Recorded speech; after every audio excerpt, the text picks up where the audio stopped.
नमस्ते। इस वीडियो में हम इंडियन माइथोलॉजी में स्नेक्स को कैसे डिपिक्ट किया जाता है वो देखेंगे। और स्नेक्स ही क्यों? बिकॉज़ स्नेक्स ऐसे जानवर हैं, ऐसे स्पीशीज़ हैं जिनको उतना desired level of focus, attention नहीं मिला है जितना वो डिज़र्व करते हैं। अब फॉर इंस्टेंस एक कंपैरिज़न करते हैं, जैसे एलिफेंट्स हो गए, लेपर्ड्स हो गए या फिर टाइगर्स हो गए। ये hardly a few hundreds of people get killed because of them annually. पर दूसरी तरफ स्नेक बाइट से 50,000 50,000 इंडियंस डाई ईच ईयर। और अब रिटेलिएशन जब होता है तो क्या होता है कि अगेन जो एलिफेंट्स हैं, लेपर्ड्स हैं, टाइगर्स हैं, वो कुछ ही मारे जाते हैं, बट स्नेक्स में lakhs of snakes are killed. ये कभी डॉक्यूमेंट नहीं किया गया है या कभी प्रॉपर्ली स्टडी या रिसर्च नहीं किया गया है, बट स्टिल काफ़ी ज़्यादा नंबर्स में मारे जाते हैं। अब माइथोलॉजी ही क्यों, माइथोलॉजी से स्टार्ट क्यों किया है? बिकॉज एक पर्सनल इंटरेस्ट है both in mythology and animals. उसके अलावा जो आज कंटेम्प्रेरी बिलीव्स हैं उनका ओरिजिन कैसे हुआ वो हमें पता चल सकता है माइथोलॉजी से। इसके अलावा माइथोलॉजिकल कई सारे किस्से, कहानियाँ या इंसिडेंट्स होते हैं, उससे हम अपने लाइफ के लिए इंपॉर्टेंट लेसन्स भी ले सकते हैं। और particularly for wild life conservation mythological stories को हम यूज़ कर सकते हैं फॉर इमोशनल अपील, जो लोग इजीली समझ पाएँ और हमारा वाइल्ड लाइफ कंजर्वेशन का मैसेज जो है वो बेटर और अच्छे तरह से पेनिट्रेट करे। अब जैसे मुरारी बापू का एक इंसिडेंट एग्जांपल लेता हूँ। अर्ली 2000s में व्हेल शार्क के कंजर्वेशन के लिए गुजरात में काफ़ी एफर्ट्स लिए जा रहे थे। तो उस टाइम मुरारी बापू जो स्पिरिचुअल लीडर हैं, रिलीजियस लीडर हैं वहाँ पे, तो उन्होंने एक बहुत ही सिंपल बट बहुत ही अपीलिंग और इमोशनल स्टोरी वीव की, और वो बहुत लोगों को टच किया और उससे काफ़ी बूस्ट मिला वाइल्ड व्हेल शार्क के कंजर्वेशन एफर्ट्स को। अब जो माइथोलॉजिकल स्टोरीज़ हैं वो भी ऐसी तरह से, इस तरह से स्टोरीज़ का सोर्स का काम कर सकती हैं बिल्कुल। और जो भी इस वीडियो में बातें होंगी वो उनका सोर्स मेनली है महाभारत, और महाभारत का भी आदि पुराण, सॉरी, आदि पर्व इज, आदि मीन्स द इनिशियल और द फर्स्ट, एंड पर्व इज चैप्टर, एंड उसमें भी एक अस्तिक पर्व है वहाँ से। इसके अलावा कई सारे पुराण्स में बातें की गई हैं स्नेक्स के ऊपर, भगवत पुराण, विष्णु पुराण, गरुड़ पुराण।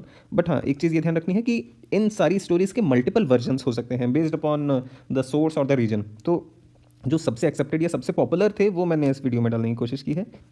और एक और चीज़ कि यूजुअली अगर हम स्ट्रिक्टली बात करें तो नाग को कोबरा से ही माना जाता है, बट जो कॉमन यूजेज होता है इस नाग टर्म का वो इंक्लूड करता है every snake, every kind of snake. और डिस्क्लेमर ये आप देख सकते हैं।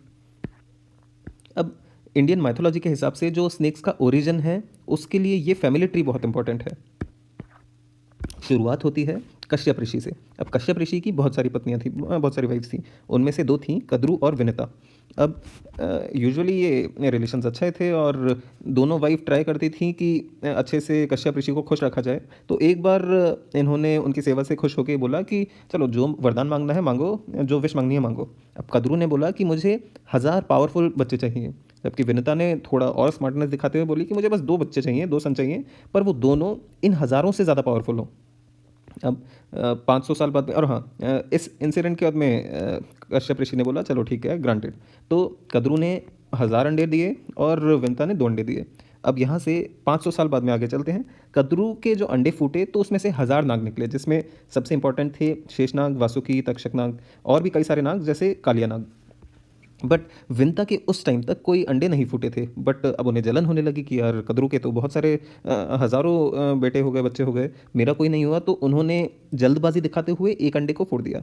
अब फोड़ा तो उसमें से हाफ फॉर्म्ड से, मतलब पूरी तरह से विकसित नहीं हुए थे वो, एक बेटे उनके इमर्ज हुए, अरुण। जब अरुण ने देखा कि यार मेरे मदर की इम्पेशेंस की वजह से मेरा फिजिकल फॉर्म पूरा ख़राब हो गया है, तो उन्हें बहुत गुस्सा आया और उन्हें अपनी मदर को कर्ज किया और अभिशाप दिया कि आपकी गलती की वजह से मेरी पूरी लाइफ ऐसी रहेगी। अब आप भी पूरी लाइफ एटलीस्ट कई साल तक आप स्लेव बनी रहेंगी कद्रू की।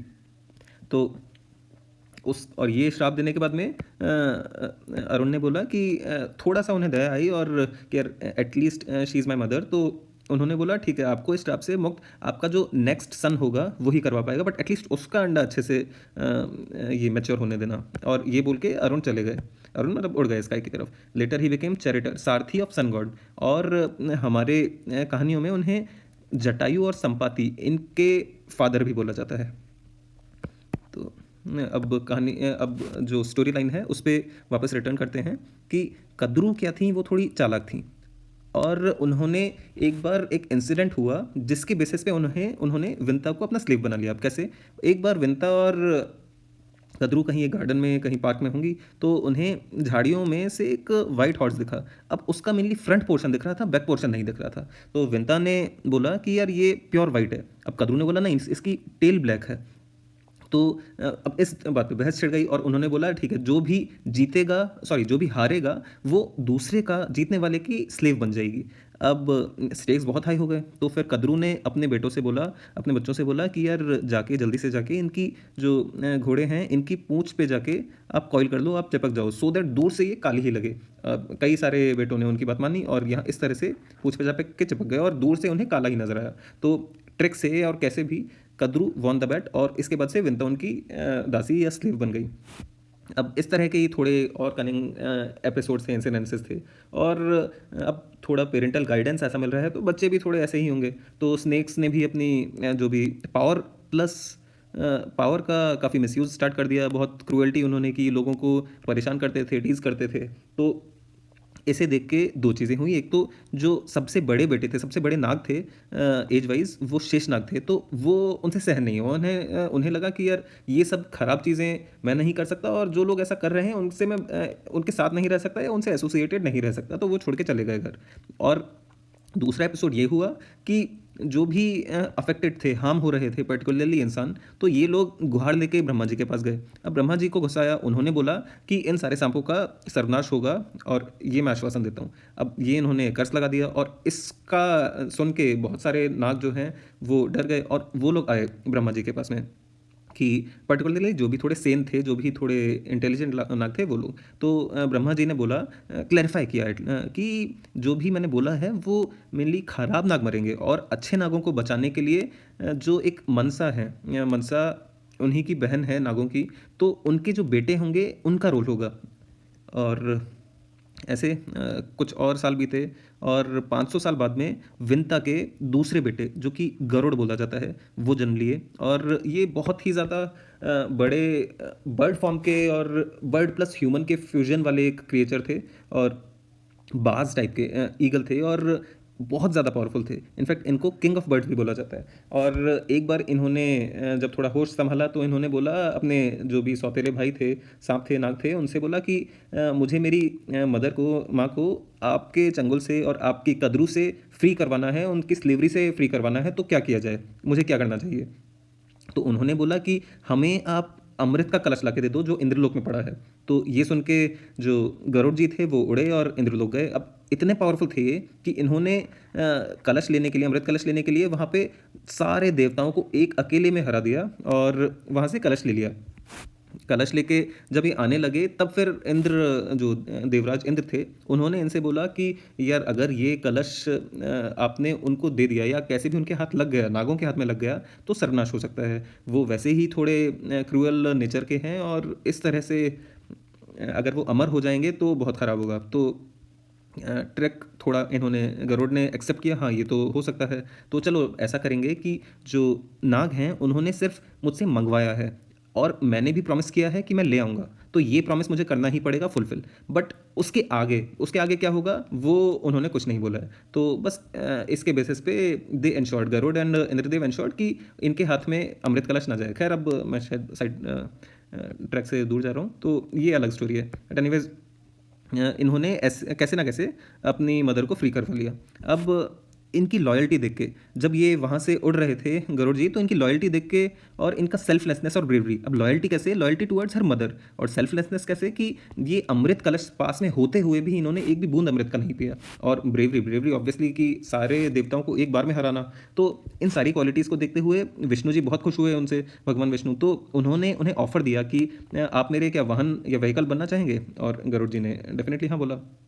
तो बस ये थोड़ी इनकी स्टोरी है। और हाँ, एक एपिसोड उनका ये भी है कि जब रामायण के युद्ध के दौरान जब राम जी और लक्ष्मण जी को मेघनाथ ने नागपाश में बांध दिया था। नागपाश एक तरह का वेपन था जो भी कद्रू के ही बेटे जो दो नाग थे उनके थ्रू ही बना था।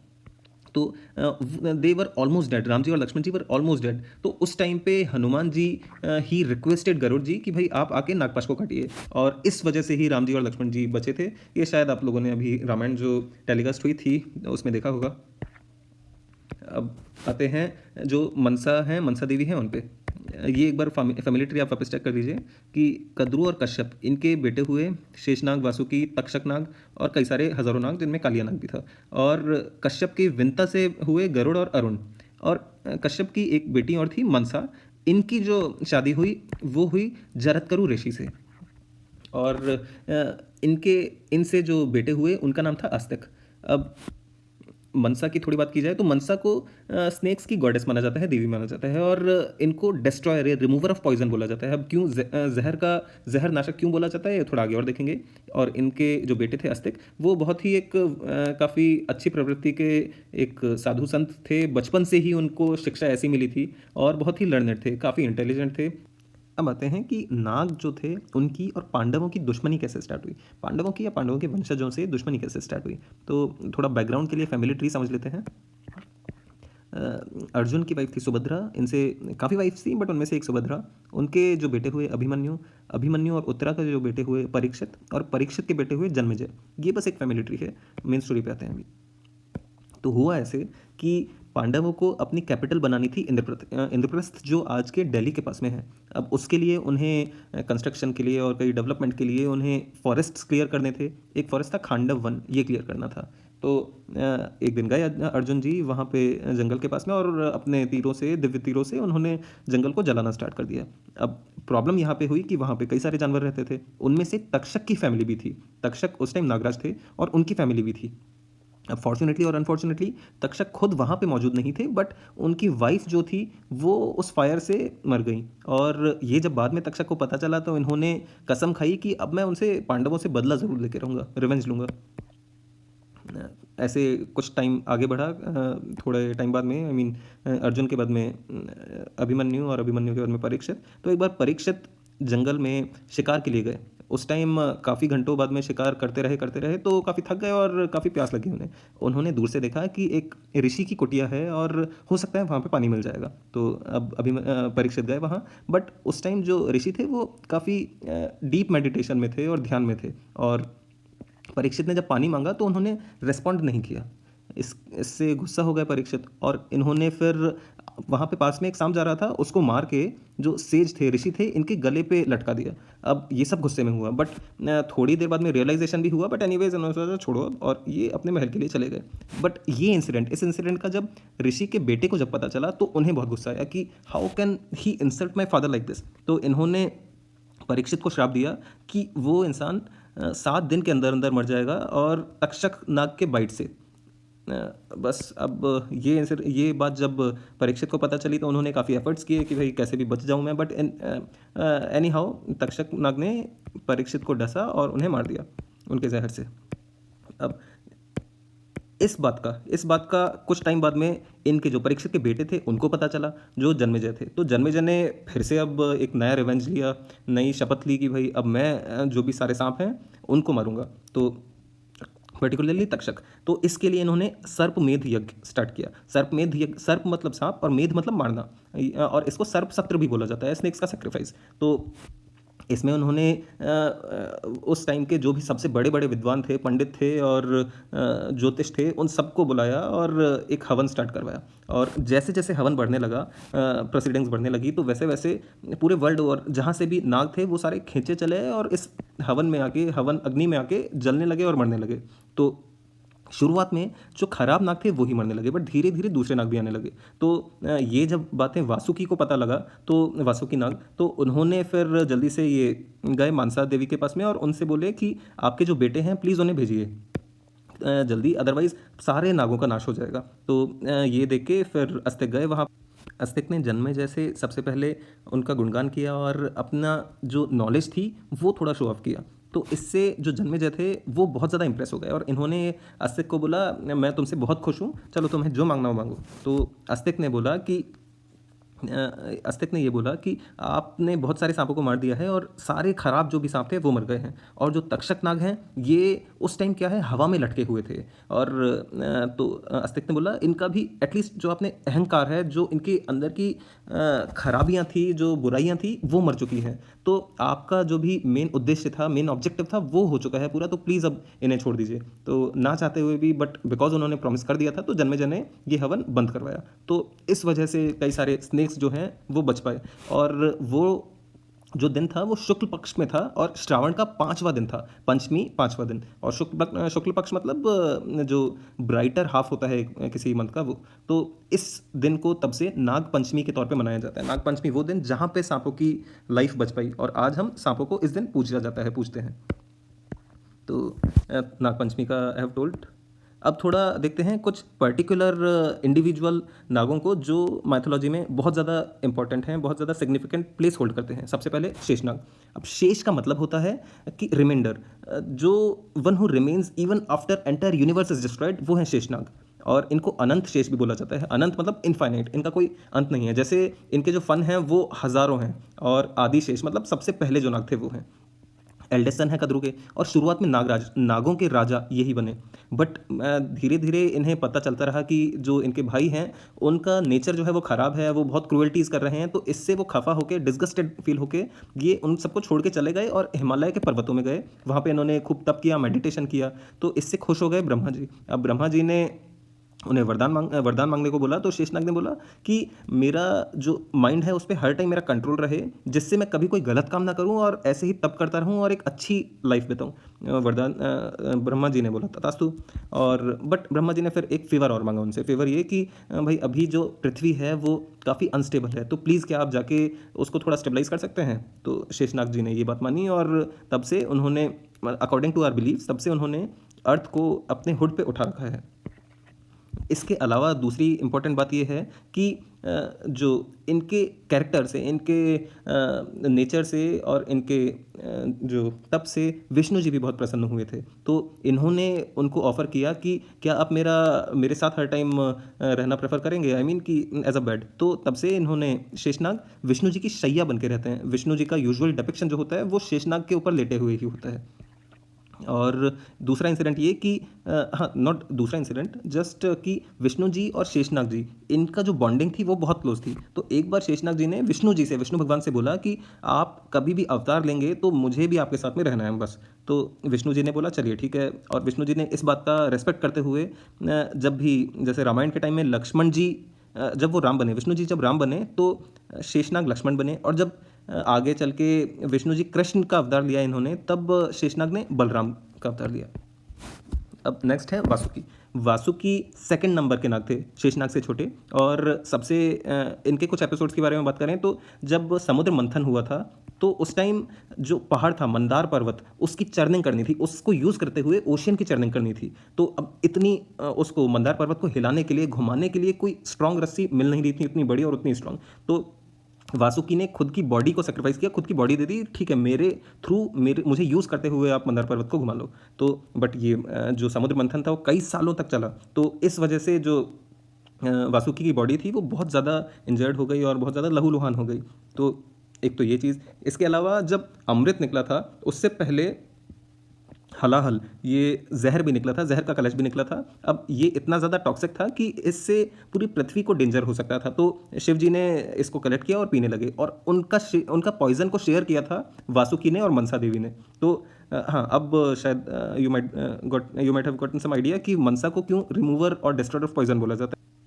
एक नेक्स्ट इंसिडेंट ये था कि जब शिव जी की और देवी पार्वती की जब शादी होने वाली थी, तब एक नया इशू पैदा हुआ। इशू ये था कि जो शिव भगवान थे वो फैशन सेंस में थोड़ा वीक थे। तो उन्होंने ये जो रेस्पॉन्सिबिलिटी थी ये डेलीगेट की वासुकी नाग को, कि आप देखिए कि मेरा किस तरह से थोड़ा ब्यूटिफिकेशन करना है और थोड़ा चीज़ें। तो वासुकी नाग को अब ज़्यादा कुछ समझ में नहीं आया।